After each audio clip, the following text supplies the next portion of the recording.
Greetings guys, how are you all today? I'm great, thank you for asking. Today we're going to be going over jungling in a sense of the early invading and stuff like that. I've already done a video on this if you want to check that out. That covers jungling invading in the sense of straight away. I'm going to be going over that as well in this video, but I'm also going to be going over a few other things. So here you can see me just doing a blue buff. I told Blitzcrank and Kennen that I didn't want to smite because I'm going to be invading as early as possible, and the reason you do not smite your blue buff and the reason you start blue buff is so you can invade the enemy red as early as possible. So when you're invading, there's two things you've got to look at: is the enemy laners in their lane. So for example, Pantheon is in top lane right now and the enemy ADC and support are not in lane. That means Darius, or the enemy jungler, is going to be starting at red buff. That means I can risk invading, which I do. I always risk invading because it's something I like to give pressure. For example, if I invade now, I fail to take the red buff, or if I don't kill him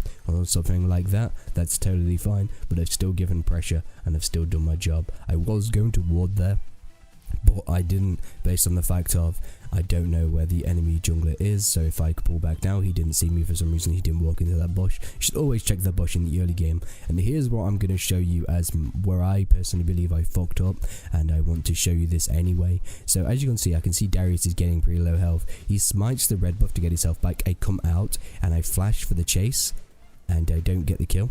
This is totally fine if this happens to you. Don't feel bad like, oh wow, I fucked up, I didn't get the kill for my team. But it's fine, you get the red buff. The Darius is pressured behind and he's then fucked. He has no chance of coming bot lane for a while because his red buff, and he even good job me.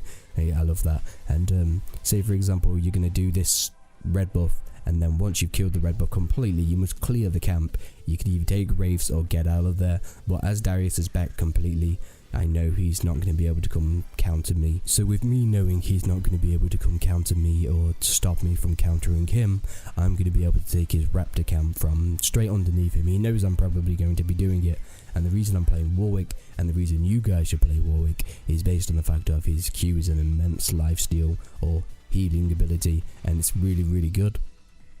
As you can see, as I've cleared his camp, I'm just going to back out. I normally do Scuttle the Crab based on the fact of it's a really easy mob to kill, gives a good amount of experience, and it heals you. It's really nice.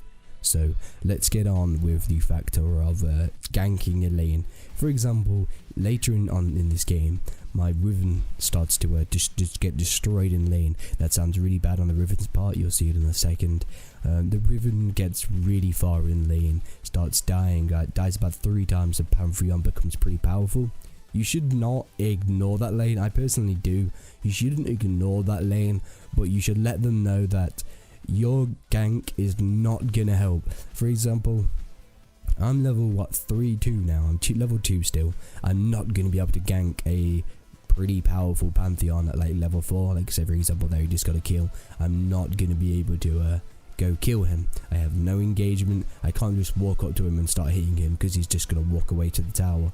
There you go. That's why you don't want to start ganking in the early game as someone like Warwick, because a lane that's completely powerful or like has just more movement than you do, you're gonna struggle about killing them and stuff like that. So you should not go for that. And even if you get called out by your teammate, you should totally ignore their aggressive attitude, because they're there to just argue with you. They feel like you're the reason they fucked up, so don't feel neglectful.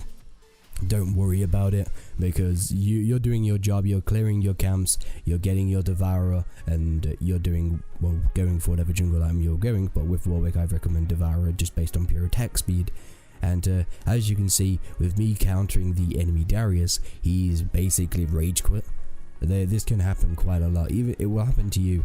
I especially don't like Shakos. Shakos love to counter, and that can make me run a rage quit really badly, because they won't take your buff. They won't reset the camp. They're there. They'll steal the buff and then just leave the trash, and then your camp won't reset. You've got to go out your way to go kill that camp. But if you kill the camp, you've got the cooldowns on the screen and you know what it respawns to. That's why you kill the whole enemy camp for the enemy team. I hope you guys did enjoy this video. I'm so sorry, it's nothing too special. I'm getting ill again. I don't know why. British weather, hey. I hope you guys have a wonderful day.